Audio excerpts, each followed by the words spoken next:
Dobar dan, ja sam Mihal Mišo Madacki, fotodizajner. Fotografijom se bavim od 1974. godine. Slučajno sam zavoleo fotografiju, jednom kad smo se penjali kao mladi planinar na planinu na Rtanj, onda ti predjeli su me oduševili i naravno nisam ništa znao o fotografiji, ni fl. I onda tako, korak po korak, onda sam upoznao jednog profesora sa umetničke škole, pa sam vidio njegove fotografije i vidio sam da fotografija može biti drugčija od one koja je meni ranije onda bila dostupna. Onda sam počeo da nabavljam opremu, a stvari, dan kad sam se oženio, onda sam došao do prave opreme, kad smo prodavali slatku rakiju, onda jedan deo je išao u desni džep, jedan drugi deo u levi džep i onda sam naravno nabavio jedan od najboljih aparata tada na svetu, Contax RTS. I taj ozbiljan aparat je sam po sebi nekako bio nosilac te težnje da ja budem i fotograf koji radi profesionalno. Naravno, tu je trebalo mnogo znanja. Sam sam se učio jer sam ja radio u telekomunikacijama, a dobro, verovatno je ta tehnička naobrazba malo i pomogla da ja mogu te tehničke stvari lakše da savladam, a ono ostalo to je ta umetnička kreativna crta, to je zapisano genetski negde, ko zna kad. Kad se seti, moj deda je bio kolar, to je onaj stolo što je pravio kočije, točkove, tata je bio samo slikar. I onda verovatno je to negde čučalo u meni, tako da sam uvijek tražio taj neki kreativni izraz. Živeo sam onda od fotografije, profesionalno. To znači da prvo sam snimao industrijska postrojenja, pa onda jedno vreme sam radio kao fotoreporter na Novosadskom sajmu. To je 8 godina gde sam upoznao moje i dan danas divne prijatelje i od njih sam puno naučio. I naravno stekao kontakte gde je onda već to počelo korak po korak da se prave katalozi. Pa onda naravno tu uđeš u tu priču, ne znaš ništa, pa ajde. I na svojim greškama se uči. Onda sam uvideo da sa Leica formatom teško da će ići da se prave ozbiljni poslovi, pa sam nabavio Mamiju 645, to je roll film 120. Pa kasnije sam nabavio ovo prelepo čudovište, Mami RB 67, i ona mi je gro poslova odradila, gde smo radili na slajdove. I opet tu nije kraj, nego posle čovek radi sa mehovicom, kamera obskura, 9x12 format, gdje smo razvijali slajdove, naravno primorani, mi koji smo radili dijapozitive, mi smo bili primorani da sami razvijamo slajdove. Onda sam kupio neki Jobo procesor i tako. Dva puta sam se otrovao, ispočetka je to bio formaldehid, ali tako, korak po korak, i ti si bio autonoman, nisi zavisio od drugih laboratorija, i tako da poslovi su se redzali. Tako da, eto, sad sam pri kraju karijere, ali sačekala me digitalizacija. Znači, kompletna ona oprema analogna koju sam imao, naravno ništa nisam prodao, sve je to tu, to je deo mene. Sad sam morao da se uklopim u sadašnji milje i da se i ja digitalizujem, što naravno je puno, puno lakše. S jedne strane mi je žao jer, a verujem da i moji dragi prijatelji tako misle, da sa tom digitalizacijom fotografije manje razmišljamo, ispucamo 100-200 snimaka da bi našli jedan pravi. Ranije smo imali film, recimo 10 snimaka ili 15 snimaka, roll film, pa Boga mi, dobro si razmislio da ćeš sačekati svetlo, šta ćeš uraditi, ili ako si u ateljeu, da napraviš tu postavku i da to bude kako treba. To se merilo sa svetlomerom, Gosen je tu firma, na sivi karton, pa iz tih 5 ekspozicija izračunaš jednu, pa onda ideš pola blende dole, pola blende gore, I na taj način, kad si razvio slajd, dobio si slajd idealan za skeniranje i za štampu. Živjelo se od kataloga, uglavnom, i tako da ne mogu da se požalim, dobro sam i zaradio, a radio sam lepe stvari. Interesantno je bila, dobra je priča, angažovan sam da radim za jednu banku i radilo se o tome da se slikaju satovi i na crkvama, na zvonicima. I tako je to išlo, radio sam sa formatom 6:4,5, znači to je dosta kabasta kamera za takav posao, ali opet trebala je, štampa je bila u pitanju, kalendar i to velikog formata, na B2 je bio, tako da je morao biti dobar ulaz za skener. I onda smo došli u Suboticu i naravno, to su ona vatrogasna kola sa onim merdevinama i jedan čovjek je bio u onoj korpi, ali je stalno nešto radio sa nogom i rekao, šta vi to radite? Pa to ne radi žiroskop, znaš, pa ja to moram nogom da bi mi bili u nekoj ravni i popili, snimio sam ja. Dobro, uspjelo mi je, šta ti ja znam. Kalendar je dobio čak i nagradu. No, još jedna ima situacija u Vršcu. Nije bila korpa, nego nije to bilo hidraulički, nego ja sam morao da se penjem gore. I prvo smo napravili probu, ja kad sam vidio dole, gore ne vidim ni krov, samo Bog i ja, dole beton, jednostavno sam se ukočio i sad toliko para, toliko organizacije, fotografije, mrtav. I sad onda dođe jedan vatrogasac, ne boj se ti ništa, dečko, kaže, sad ćemo mi to, ja ću ti nositi kameru, a ti se penji, onda su me sigurnosni neki kaji zaključili i došli smo gore, ali tačno smo bili na nivou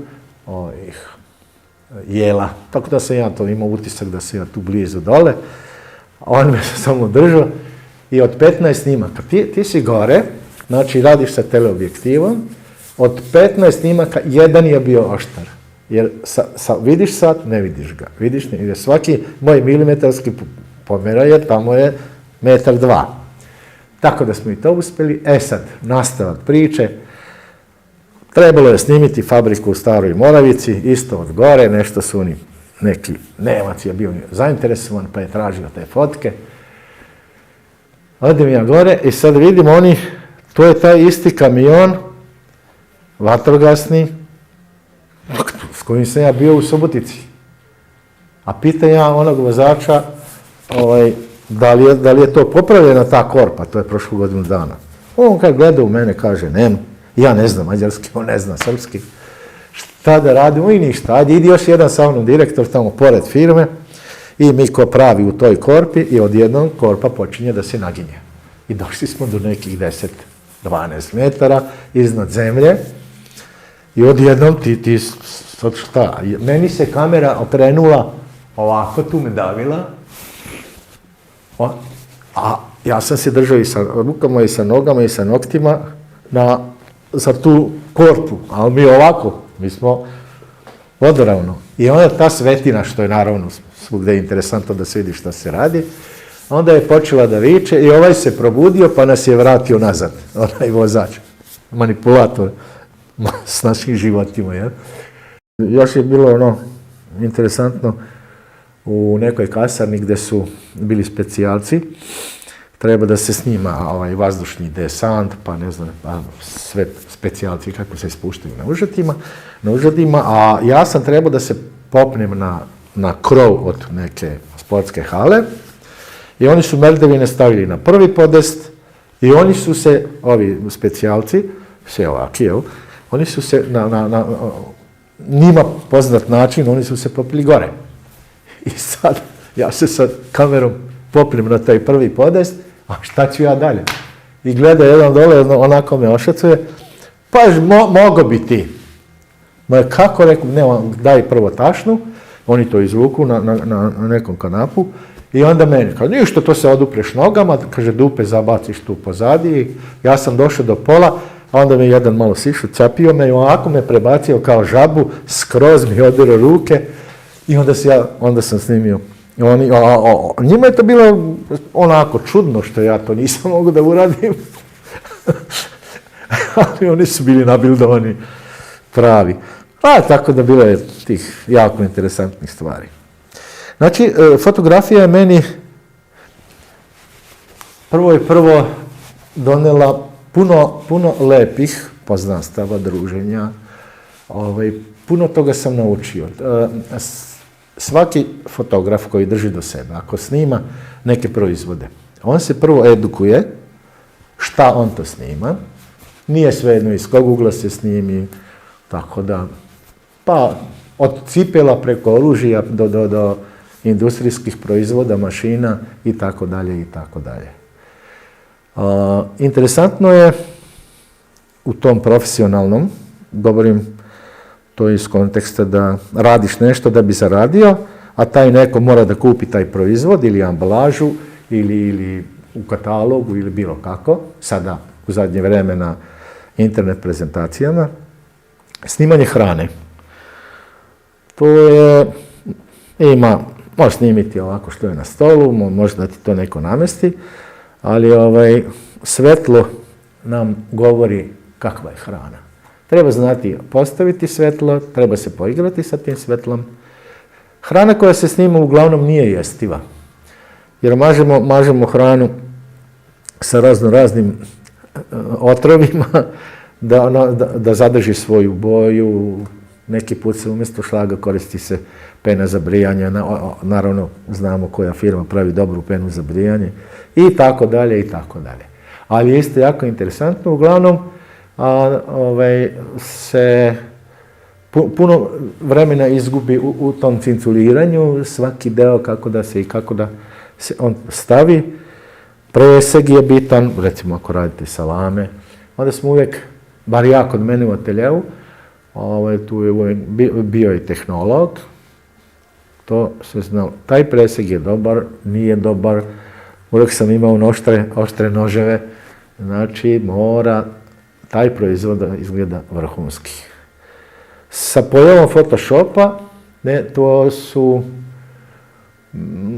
bilo je olakšanje, naravno morao se savladati Photoshop i po mom nekom nahođenju Photoshop je dobar alat. Nikako ne treba koristiti Photoshop u tom kontekstu da sam ja photoshopirao neku fotografiju. Ne.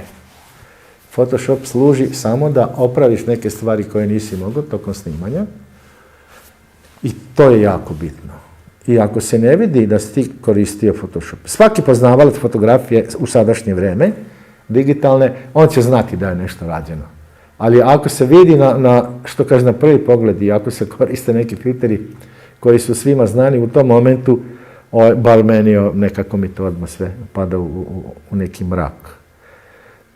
Tako da i ovim mladim fotografima ja savjetujem, možda to neće biti baš pravo zašto bi oni gubili vreme, da kupe par knjiga o analognoj fotografiji, jer će onda naučiti da razmišljaju zašto je blenda zatvorena, zašto je ekspozicija produžena, šta se dešava u tim i tim stvarima. Znači, taj odnos, to treba da bude u malom mozgu i da radi brže nego kompjuter. To je jako bitno. I onda je, naravno, u crno-beloj fotografiji imamo filtere koji nam pomažu da snimimo crno-belu fotografiju dramatično, ne znam, mekano, pa ne znam kako. Onda imamo razvijanje papira, pa imamo razne gradacije, pa imamo razne hemije. To je sad možda sad više onako, kako bi rekao, priča je interesantna za neke koji te slušaju, ali po meni je i to dobro doživjeti, da vidiš kako se to stvara, korak po korak na tvoje oči. U sadašnjoj digitalizaciji fotografije mogu prijaviti da je toliko to otišlo, da jednostavno pravili smo mi probe, moji drugari su, kad je došao prvi digitalni aparat u Dnevnik, onda su došli, ja sam baš imao neka umjetnička dela i već sam bio razvio slajd i bio neki Olympus u pitanju, ja ne znam da li je imao 4 megapiksela. I kad smo snimili, taj senzor je već tada pokazao tu neku parišku plavu mnogo vernije nego što sam ja mogu da skeniram sa slajda. Tako da sam nerado, kažem još jednom, nisam hteo da priznam da je to budućnost i naravno da jeste, jer sada se to je tako fino, senzor zapiše sve boje i mekoću senke i da je to na slajdu možda da kompariramo sa slajdom 9x12 sa vrhunskim slajdovima. Živeći u ovom mom kisaču koji ima 14 akademskih slikara, par primenjenih umjetnika, nekako bilo mi je žao što nemamo prostor za izlagačku, što kaže, delatnost. Pa smo tu napravili bijenale akademskih slikara, bijenale slikara amatera i posle 3. godina kad se pojavila, a šta ja kao fotograf, zašto nema bijenale fotografa? Nazvali smo to bijenale majstori fotografije. Kako i zašto? A majstori iz razloga kogod se ponaša prema fotografiji profesionalno i ima neke rezultate, to je za mene majstor fotografije. Ne govorim o nekim nagradama, FIAP, FIAP i majstori kandidati i ne znam šta. Govorim o suštini. I to mi je bio i cilj da polovina, znači ako imamo 30 autora, da polovina budu majstori fotografije, a ona druga polovina ljudi koji nikad nisu izlagali, nisu imali dosluha sa nekim ko se bavi profi sa fotografijom i na taj način njima omogućiti da još više zavole fotografiju. I naravno među njima ima tako dobrih da kapa dole. Pa polazeći od sebe, gdje sam ja izlagao na Beogradskom sajmu, dobio sam nagradu za specijalne fotografske efekte, a i to ću vam otkriti tajnu. Pravio sam solarizaciju, nije mi baš uspela do kraja u koloru, ali je bilo jako interesantno i ja dobijem nagradu za specijalne fotografske efekte. Tada je izlagao svetski poznati fotograf Sam Haskins svoju kolekciju dijapozitiva, ali o čemu se radi? Dijapozitivi u sendviču. Znači, sa duplom ekspozicijom i to je dan danas možeš to uraditi u kompjuteru, da spojiš 2 slike, 3 slike. Ali na jedan slajd to treba biti vrhunski majstor. I on je kad se predstavio, on je samo izašao. Naravno, prvo smo odgledali te slajdove njegove, tu projekciju. Ja sam se vratio sa sajma, nisam htio ni da pogledam od fotografije, bila me sramota što uopšte i nekom govorim da sam ja fotograf. On je samo jednostavno izašao, poklonio se i kaže, gospodo, ja sam fotograf Sam Haskins. Znači, veliki ljudi su jednostavni, a dela su vrhunska. Da li bi bio ponovo fotograf? Pa verovatno ja nisam imao ni izbora. Slikanje mi nije išlo tako dobro da bi tu nešto postigao, a fotografija mi je tu došla kao keca na 11. Tako da, bi. I sretan sam. Ispunjen mi je i život. I evo i dan danas, ja sam već 2 godine u penziji, dan danas nosim osmeh fotografski i to je to.